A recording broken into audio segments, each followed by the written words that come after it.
نحمده ونستعينه ونستغفره ونؤمن به ونتوكل عليه ونعوذ بالله من شرور أنفسنا ومن سيئات أعمالنا ومن يضلله فلا هادي له ونشهد أن لا إله إلا الله وحده لا شريك له ولا نظير له ولا وزير له ولا مشير له ولا معين له وقال الله تبارك وتعالى في القرآن المجيد والفرقان الحميد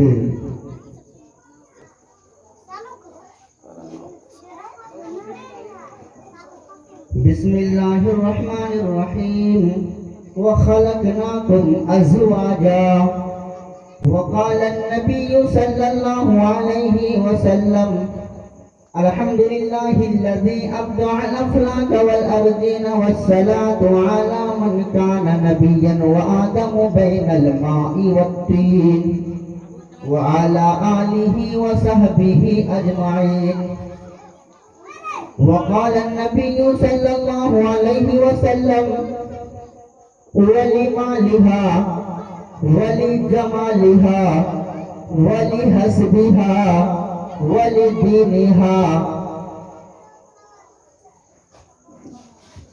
آج دو گھروں کا خدا کر رہا ہے ملن کہ آج خدا دو گھروں کا کر رہا ہے ملن کتنے خوش ہوں گے دلہا اور دلہن۔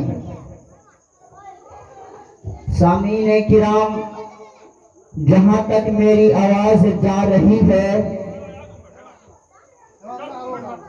وہاں کے لوگ اور اس چھوٹا سا پروگرام میں آنے کی کوشش کریں اور آنے کی دقت سہیں اور آنے کے بعد یہاں ثواب داریں حاصل کریں۔ اس وجہ سے جناب نعیم صاحب کے دروازے پر ایک چھوٹا سا پروگرام کیا گیا ہے میلاد النبی کا، اس وجہ سے کہ کل یہاں ایک پروگرام ہے نکاح کا، یہاں ایک شادی ہوگی، لہذا جہاں تک یہ آواز جا رہی ہے بس تھوڑی دیر کے لیے، بہت کم دیر کے لیے آپ اس جگہ تشریف لے آئیں، بہت قیمتی نصیحت ہوگی اور آپ سماعت فرمائیے گا۔ تو معزز سامعین کرام، اللہ رب العزت نے قرآن کریم میں یہ کہا ہے کہ اے انسان ہم نے تمہیں جوڑا جوڑا پیدا کیا ہے۔ اللہ نے انسان کو جوڑا جوڑا بنایا، آدم علیہ السلام کو پیدا کیا، جنت میں آرام سے ہیں، اس کی شادی بھی ہونے لگتی ہے، پہلے بچہ سے بڑا ہوا، اب شادی کے دہلیز پر قدم رکھا، والدین کو فکر ہے کہ اسے شادی کرا دوں، اب اسے شادی کرا دیا جاتا ہے۔ تو یہ وہ شادی ہے جو ہمارے نبی علیہ السلام 11 شادی کر کے دکھایا، اپنی بیٹی کو شادی کرائی۔ اللہ کے رسول نے کیا کہا؟ جنہوں نے شادی کی مجھ میں سے ہے اور جنہوں نے شادی کرنے سے انکار کیا مجھ میں سے نہیں ہے، فلیس منی، کیونکہ وہ دور ہو گیا۔ اس کے بعد انسان شادی کرتا ہے، شادی کرنے سے پہلے اس سے آدھا ایمان رہتا ہے، جب شادی کر لیا پورے مکمل ایمان ہو جاتا ہے۔ جس کے پورے مکمل ایمان ہو جائے، شادی ہو جائے، پورے مکمل ایمان میں داخل ہو گیا۔ اسی طرح سے چاہیے کہ ہر انسان کو شادی کو اپنائے۔ شادی ایک ایسی چیز ہے، انسان کا ایک پرسنالٹی ہے، اور جنہوں نے انکار کر دے گا وہ دور ہو جائے گا اللہ کے رسول صلی اللہ علیہ وسلم کی تعلیم سے۔ تو میرے محترم،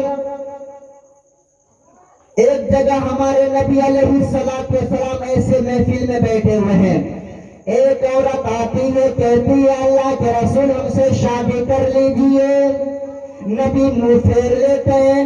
پھر وہ عورت آ کر کہتی ہے اللہ کے رسول کیا ہوا، آپ ہم سے شادی کر لیجئے۔ پھر وہ ہمارے نبی علیہ السلام منہ پھیر لیے۔ پھر وہ عورت کہنے لگی اللہ کے رسول کیا ہوا، میں تو پیغام لائی ہوں، میں تو ایک بات لائی ہوں، آپ ہم سے شادی کر لیجئے۔ نبی نے منع کر دیا، میں 11 شادی کر چکا ہوں، اب شادی نہیں کر سکتا۔ اب اس کے بعد جب 11 شادی کر چکا ہوں، اسی محفل سے ایک نوجوان کھڑا ہوا کہنے لگا اللہ کے رسول کوئی بات نہیں، آپ شادی اس عورت سے نہیں کرتے ہیں تو کوئی بات نہیں، ہم سے کرا دیجئے۔ نبی جب منع کر دیا، ایک نوجوان محفل سے اٹھا کہنے لگا ہم سے شادی کرا دیجئے۔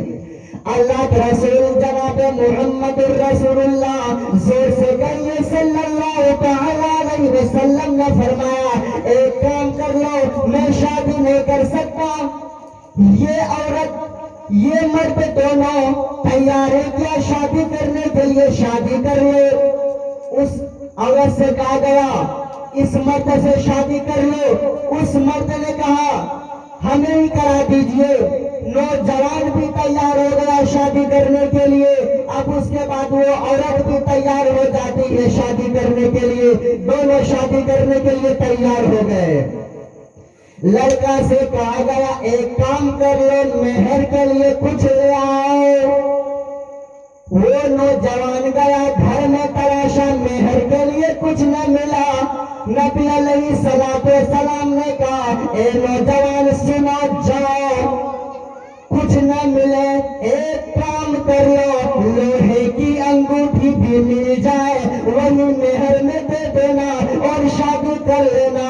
گیا گھر میں کچھ نہیں ملا، کہا اور کچھ تلاش لو۔ پھر دوبارہ گیا تلاشنے کے لیے، ایک لنگی ملی، کہنے لگا اللہ کے رسول میرے گھر میں ایک لنگی پڑی ہے، بس میں اسے پہنتا ہوں۔ تو کہا گیا ایک کام کر لو، لنگی میں سے آدھی دے دو، آدھی تم رکھ لو، آدھی مہر میں دے دو۔ تو جب کہا آدھی لنگی دے دو، اس نوجوان نے کہا آدھی لنگی میں نہ اس کا کچھ ہوگا نہ میرا کچھ ہوگا، لیکن مہر ادا کرنا ہوگا۔ اب اس کے بعد اس نوجوان نے منع کر دیا اب میں ایسی شادی نہیں کر سکتا کیونکہ میرے پاس کچھ بھی نہیں ہے مہر کے لیے۔ وہ نوجوان محفل سے اٹھا جانے لگا۔ اللہ کے رسول نے پھر دوبارہ بلایا، کہنے لگا اے میرے دوست، میرے ہمدم، میرے ساتھی، قریب تو آ جاؤ، اسی محفل میں دوبارہ آ جاؤ، یہ بتاؤ کہ تمہیں قرآن کتنا یاد ہے؟ کہنے لگے ہمیں فلاں فلاں سورتیں یاد ہے۔ تو نبی نے کہا جب تمہیں سورتیں یاد ہے قرآن کریم کی، تب بھی تم کہتے ہو میرے پاس کچھ بھی نہیں ہے، بتاؤ کتنی سورتیں ہیں؟ بتانے لگے فلاں فلاں۔ پھر اس عورت سے پوچھا گیا اے عورت، اس کے پاس مہر میں کچھ بھی نہیں ہے، یہ تم سے شادی کرنے کے لیے تیار ہے اور مہر کے لیے کچھ بھی نہیں ہے، کیا تم شادی کرنے کے لیے تیار ہو؟ اس عورت کہنے لگے اللہ کے رسول، جس کی شادی میں اور مہر ادا کیا جائے، قرآن کریم پڑھا دیا جائے، اپنے اسے یاد کر لو، ان سے اچھا شادی کس کی ہوگی، ان سے بہتر نکاح کس کا ہوگا؟ اور کس نکاح پڑھانے والے جناب محمد رسول اللہ زور سے کہیے صلی اللہ علیہ وسلم، جس کی شادی کرانے والے ہمارے پیغمبر ہو تو کیا کہنا۔ اسی وجہ سے کچھ بھی خرچ نہ ہوا، ایک بھی روپے خرچ نہ ہوا، آسانی کے ساتھ شادی ہو گئی۔ ایسی شادی ہوئی جسے کہتے ہیں سادگی والی شادی۔ انسان کو یہی کرنا چاہیے، بالکل سادگی والی شادی۔ تو اللہ کے رسول نے یہ کہا اگر جس کی 3 لڑکیاں ہوں، تینوں لڑکیوں کو اچھی تربیت دے، دین کی تعلیم دے، قرآن کریم کی روشنی میں لے آئے، حدیث مبارکہ کی روشنی میں لے آئے، یعنی دینداری سکھا کر پھر اسے شادی کر دو۔ اگر دو بیٹیاں ہیں تو کوئی بات نہیں، تم ان دونوں بیٹیوں کو اچھی تربیت دو، اچھی تعلیم دو، بس شادی کرا دو۔ ایک سکے رسول میرے پاس تو ایک ہی بیٹی ہے، پھر نبی نے کہا کوئی بات نہیں، اسی لڑکی کو اچھی تربیت دو، اچھی تربیت دینے کے بعد پھر شادی کرا دو۔ تو اللہ کے رسول فرماتے ہیں لڑکی کو پڑھاؤ لکھاؤ، نیک صالح بناؤ، قرآن و حدیث کی تعلیم دو، نیک بنا کر پھر اسے شادی کرا دو۔ اب مانگتا ہے، اب دروازے پر کوئی فقیر آ جائے یہ کہے ہمیں اللہ کے نام پہ دے دو، ایک فقیر اللہ کے نام پر مانگے، ایک باپ بیٹا کے نام پر مانگے، آپ فیصلہ کر کے یہ بتاؤ کہ دونوں میں انٹرنیشنل بھکاری کون ہے؟ ایک تو اللہ کے نام پہ مانگا، چلو اندھا ہے، لنگڑا ہے، نابینا ہے، ضعیف ہے، کمزور ہے، اللہ کے نام پہ دو چار کا نوٹ دے دیا جائے، لیکن افسوس ایک باپ بیٹے کے نام پہ مانگتا ہے۔ دونوں میں فیصلہ کرو کہ انٹرنیشنل بھکاری کون ہے؟ آج ہم کہتے ہیں ہمارا بیٹا ڈاکٹر ہے، ہمارا بیٹا صدر ہے، ہمارا بیٹا انجینئر ہے، ہمارا بیٹا کاریگر ہے، ہمارا بیٹا ڈیلر ہے، ہمارا بیٹا ڈیلر ہے، ہمارا بیٹا لیڈر ہے، ہمارا بیٹا پروفیسر ہے، ہمارا بیٹا صدر ہے، ہمارا بیٹا ڈاکٹر ہے، ہمارا بیٹا ماسٹر ہے۔ تم کہتے ہو ہمارا بیٹا ماسٹر ہے تو علی مرتضی حیدر کرار نبی کے داماد علی مرتضی علم کے پہاڑ رکھتے تھے جس کے پاس کچھ نہیں تھا۔ علی کے پاس تو کچھ بھی نہیں ہے، ایک سامان بھی نہیں ہے، گھر بھی نہیں ہے، نبی کا غلام ہے، نبی کے پاس رہتا ہے، جو چاہے مل جائے کھا لے ورنہ نہیں۔ لیکن ہمارے نبی علیہ السلام نے اپنا ایسا داماد تلاشا جس کے پاس علم اتنا زیادہ کہ دنیا اس سے پوچھ نہیں سکا۔ تو میرے محترم، آج کا ناصر یہ بن چکا ہے، جب تک کہ جہیز کا مطالبہ نہ کیا جائے تو لوگ جلدی سے وہاں رشتہ طے نہیں کرتے ہیں۔ اس وجہ سے نہیں کرتے ہیں، اس کے پاس کچھ نہیں ہے۔ اللہ کے رسول صلی اللہ علیہ وسلم چار چیز فرمائیے، چار چیز۔ ایک تو وہ ولی مالیہا، دوسرا وہ ولی جمالیہا، تیسرا وہ ولی حسبیہا، چوتھا وہ ولی دینیہا۔ ایک تو وہ ہے جو دینداری کو دیکھ کر شادی کرتا ہے، ایک تو وہ ہے جو حسب نسب کو دیکھ کر شادی کرتا ہے، ایک تو وہ ہے جو رشتہ دار کو دیکھ کر شادی کرتا ہے، ایک تو وہ ہے جو مالداری کے چکر میں پھنس کر شادی کرتا ہے۔ ان میں سے بہتر وہ ہے جو دینداری کو دیکھے شادی کر لے۔ تو اللہ کے رسول نے چار چیز بتائی ہے۔ ایک تو وہ ہے لوگ خوبصورتی کو دیکھ کر شادی کرتے ہیں، لیکن سب میں سے بہتر یہ ہے دینداری دیکھیں اور شادی کرتے ہیں۔ دینداری اگر مل گئی تو کامیاب اور کامران ہو جائیں گے۔ اسی کو کہا گیا ہے نبی کا غلام حضرت بلال کے پاس بھی کچھ نہیں، صورت کو دیکھو کالا کلوٹا، جسم دیکھو کالا کلوٹا، اور اس کا جسم دیکھو کالا کلوٹا، اس کا چہرہ دیکھو کالا کلوٹا، اس کی ہتھیلی دیکھو کالی، اب اس کی آنکھیں دیکھو کالے، اس کے گال دیکھو کالے، اس کے جسم دیکھو کالا کالا۔ یعنی بلال کے جسم کوئلے سے بھی زیادہ کالا، حدیث کا الفاظ ہے اتنا زیادہ کالا، اس کا رشتہ آتا ہی نہیں ہے۔ ایک دفعہ نبی علیہ السلام نے مسجد میں بیٹھ کر اعلان کر دیا، اے بلال یہ بتا تم نے کون سا کام کیا ہے، تم نے کون سا عمل کیا ہے، تم نے کون سے نیکی کی ہے؟ کیا ہوا؟ تم ہو دنیا میں لیکن تمہیں چلنے کی آواز جنت میں سنائی دے رہی ہے۔ بلال دنیا میں لیکن اس کی جوتیوں کی آواز جنت میں سنائی دے رہی ہے۔ جنت میں لوگوں نے دیکھا، نبی نے بلال کے بارے میں جنتی کہا، بلال تو جنتی ہے، بلال تو جنت میں جانے والے کالا کلیٹا، لیکن اب کیا کریں؟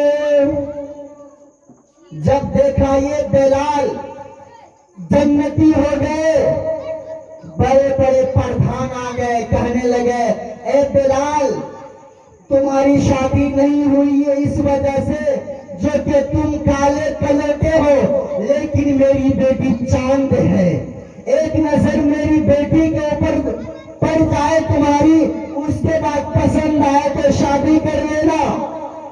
اب اس کے پیچھے دوسرے لوگ لگ گئے، کہنے لگے اے بلال سنو، اس کی بیٹی ایک نظر دیکھ لینا، دیکھ لینے کے بعد اس کی بیٹی اگر سمجھ میں آ جائے تو ٹھیک ہے، ورنہ میری بیٹی دیکھ لینا۔ پھر تیسرے بندہ نے کہا اس کی بیٹی دیکھنے کے بعد میری بیٹی بھی دیکھ لینا، اس وجہ سے دیکھ لینا، تمہیں جہاں سمجھ میں آئے وہاں شادی کر لینا۔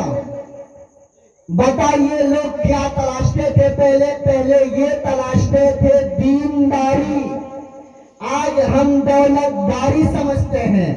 آج ہم جہاں دیکھتے ہیں دولت ہو جس گھر کے اندر وہیں شادی کراتے ہیں، ورنہ منع کر دیتے ہیں۔ ایسا نہیں ہونا چاہیے، دینداری مل گئی تو کامیاب اور کامران ہو جائیں گے، انشاءاللہ ایسا ہی کریں گے نا انشاءاللہ العزیز۔ اب اس کے بعد کہ کون کہاں ہوتا ہے، نصیب ہوا جس کا جہاں ہوتا ہے۔ انسان جب پیدا ہوتا ہے اپنی قسمت، اپنی تقدیر، یہ سارے اسباب کو دنیا میں لے آتا ہے۔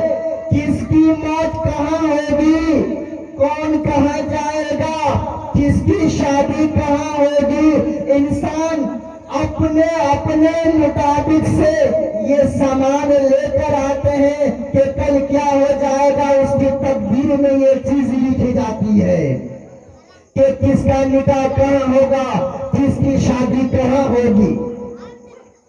اسی طرح سے انسان کا رشتہ تل ملاتے ہوئے، نکھرتے بکھرتے ہوئے نصیب وہاں ہوتا ہے جس کا جہاں ہوتا ہے۔ ناظرین ذرا ایک ماحول بنا لیں، ذرا جو ادھر ادھر ہیں قریب آ کے بیٹھ جائیں، ایک دو حدیث سناتا ہوں پھر بات ختم ہو جائے گی۔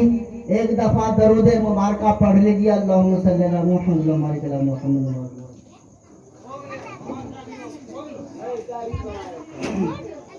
یہ مت دیکھو کہ گاؤں کے پردھان، گاؤں کے نیتا اور گاؤں کے بڑے بڑے لیڈراں، گاؤں کے بڑے بڑے افسر اپنی بیٹی اور بیٹوں کی شادی کیسے کرتے، کراتے اور کرواتے ہیں۔ یہ مت دیکھو کہ گاؤں کے بڑے بڑے چودھری اپنی بیٹیوں کی شادی کیسے کراتے ہیں۔ یہ مت دیکھو کہ گاؤں کے نیتا اپنی بیٹیوں اور بیٹوں کی شادی کیسے کراتے ہیں۔ اگر یہ دیکھو گے تو ناکام ہو جاؤ گے، ناکس ہو جاؤ گے، ناکام ہو جاؤ گے۔ وہ دیکھ لینا نبی علیہ السلام نے اپنی 4 بیٹیوں کی شادی کیسے کرائی، نبی علیہ السلام نے اپنی 11 شادی کیسے کی ہیں۔ اگر یہ دیکھو گے تو کامیاب اور کامران ہو جاؤ گے۔ اس وجہ سے ہمیں سبق ملا نبی سے، عصمت ملی نبی سے، محبت ملی نبی سے، حقیقت ملی نبی سے، عدالت ملی نبی سے، سلطنت ملی نبی سے، تمام طریقہ ملا نبی سے۔ فاطمہ کو یہ طرح مل جاتی ہے کہ فاطمہ ہمارے نبی علیہ السلام کہتے ہیں اے فاطمہ میری بیٹی، میرے نظر لگتے جگر تمہارا نکاح، تمہاری شادی میں علی سے کرنے کے لیے جا رہا ہے، کیا تم تیار ہو؟ فاطمہ جواب دیتی ہے ابو جان آپ جہاں بھی تلاش لیں میں شادی کرنے کے لیے تیار ہوں۔ حضرت فاطمہ علی سے شادی کرنے کے لیے تیار ہو جاتی ہے اور شادی کا سامان تیار کیا جاتا ہے۔ علی سے کہا جاتا ہے اے علی تم میری بیٹی فاطمہ سے شادی کرنے کے لیے تیار ہو؟ آپ نبی، آپ اللہ کے ولی، آپ اللہ کے رسول، آپ اللہ کے پیغمبر، آپ کی بیٹی علی سے شادی کرنے کے لیے تیار، اور علی بھی آپ کی بیٹی حضرت فاطمہ سے شادی کرنے کے لیے تیار۔ رشتہ طے ہو جاتا ہے، بات مکمل ہو جاتی ہے۔ جب بات مکمل ہو گئی علی سے کہا گیا اے علی چلو شادی کی تیاری کر لو۔ علی کے پاس تو کچھ نہیں ہے، کوئی سامان نہیں ہے، کوئی دولت نہیں ہے، اور اس کے پاس ایک ہار بھی نہیں ہے۔ اب نبی نے کہا ایک کام کر لو، کچھ زیرہ رکھا ہوا ہے، کچھ ایسی چیز رکھی ہے بازار میں بیچ کر شادی کا پھر طور طریقہ سارا سامان لے کے آؤ۔ علی چلنے لگے سامان کو بیچنے کے لیے۔ ملاقات ہو جاتی ہے عثمان غنی سے۔ عثمان غنی کہنے لگا اے علی آج تمہارے چہرے پر مسکراہٹ کہاں سے آ گئی ہے؟ تمہارے لب پر مسکراہٹ کہاں سے آ گئی ہے؟ آج تم بہت زیادہ خوش ہو، معاملہ کیا ہے؟ علی نے کہا اے عثمان غنی آج میری شادی ہونے والی ہے نبی کی بیٹی حضرت فاطمہ سے، میں شادی کرنے کے لیے تیار ہوں۔ علی نے کہا آج ہماری شادی ہونے والی ہے۔ اب اس کے بعد علی نے کہا فاطمہ کی شادی علی نے کہا مجھ سے ہونے والی ہے۔ اب اس کے بعد پورے مکمل سارا کام کیا جاتا ہے، بات چیت ہو جاتی ہے، اور نبی علیہ السلام نے اپنی بیٹی حضرت فاطمہ کو علی کے حوالے کر دیے۔ علی بھی خوش ہے اور نبی کی بیٹی فاطمہ بھی خوش ہے۔ جہیز میں کیا دیا گیا؟ 5-7 سامان دیا گیا تھا۔ ایک تو مسواک، دوسرا چارپائی، ایک تو کٹورا، وہ بھی کٹورا لکڑی کا کٹورا، چھوٹا سا کٹورا تھا لکڑی کا۔ ایک مشکیزہ بولتے ہیں پانی رکھنے کے لیے، ایک چکی دی گئی تھی، ایک لحاف میں کھجور کا پتا ٹھوسا ہوا تھا۔ اسی طرح سے ایک تکیا میں بھی کھجور کا پتا ٹھوسا ہوا ہے۔ یہ 5-7 سامان علی کو دیا گیا تھا، اس وجہ سے دیا گیا تھا کہ علی کے گھر میں کچھ بھی نہیں ہے۔ کچھ نہ ہونے کی وجہ سے یعنی ضروریات کے لیے دیا گیا تھا، جہیز کے لیے نہیں۔ نبی نے علی کے لیے سامان تو دیا، یعنی جو چیز ضرورت تھی گھر کے لیے، ضروریات کے لیے دیے گئے تھے، نہ کہ جہیز کے لیے۔ آج لوگ بھر بھر کر سامان دیتے ہیں۔ اب اس کے بعد نہیں ملے، لڑکے کے باپ کہنے لگتا ہے ہمیں فلاں سامان نہیں دیا، تو ایسے مانگ چانگ کرنے والوں پر اللہ کی لعنت ایسی برستی ہے، ایسا پھٹکار لگتا ہے، وہ زندگی بھر پریشان رہتا ہے۔ اب اس کے بعد انسان جب بڑھنے لگتا ہے، اس کی عمر بڑھنے لگتی ہے، اس کے والدین گھر والے خود تلاشتے ہیں کہ رشتہ کہاں سے تلاشا جائے۔ اگر رشتہ تلاشے تو اس میں بھی سنت کی طرح چلے تو تب بھی سنت کی طرح، کیونکہ اگر شادی میں سنت آ جائے ان دونوں کی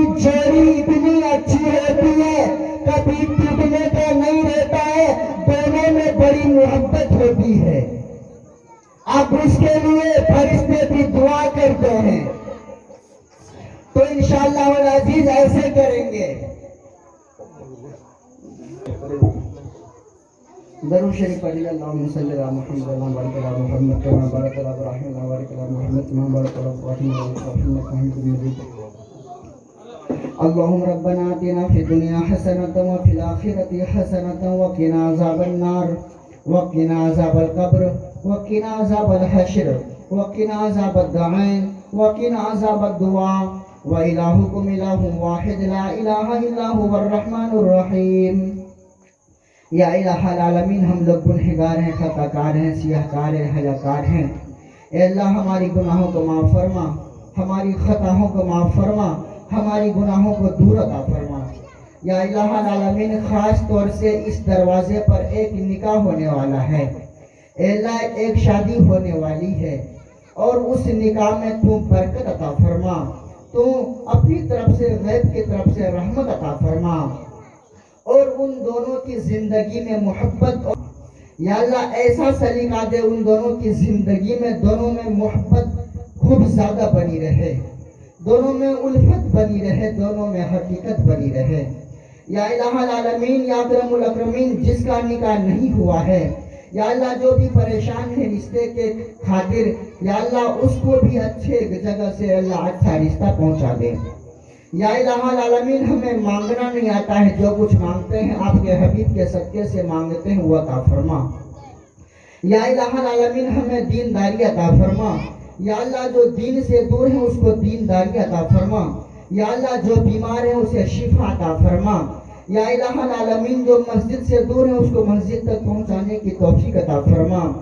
یا اللہ خاص طور سے ہم مسلمانوں کو ہمیشہ پریشان کیا جا رہا ہے، یا اللہ جو پریشان ہے اس کی پریشانیوں کو دور عطا فرما. یا اللہ ہم تمام مسلمانوں کو لڑنے سے، کٹنے سے، جھگڑنے سے ویسا ہی بچا جیسا کہ تو نے حضرت اسماعیل علیہ السلام کو گردن کٹنے سے بچایا تھا. یا اللہ ہم تمام مسلمانوں کو بیماریوں سے ویسا ہی بچا جیسا کہ تو نے حضرت ایوب علیہ السلام کو بیماریوں سے بچایا تھا. یا اللہ ہم تمام مسلمانوں کو کسی گڑھے میں گر کر مرنے سے ویسا ہی بچا جیسا کہ تو نے حضرت یوسف علیہ السلام کو کنواں سے بچایا تھا. یا الہ العالمین ہم تمام مسلمانوں کو جل کر مرنے سے ویسا ہی بچا جیسا کہ تو نے حضرت ابراہیم علیہ السلام کو نمرود کی آگ سے بچایا تھا. یا الہ العالمین یا اکرم الاکرمین جو بیمار ہیں اسے شفا عطا فرما، تمام مسلمانوں کے کام کاج میں برکت عطا فرما. یا الہ العالمین ہمیں مانگنا نہیں آتا ہے، آپ سے جو کچھ مانگے ہیں وہ عطا فرما اور جو کچھ مانگنے سے رہا ہے وہ بھی عطا فرما اور بغیر مانگے عطا فرما. لا الہ الا اللہ محمد الرسول اللہ برحمتک یا ارحم الراحمین.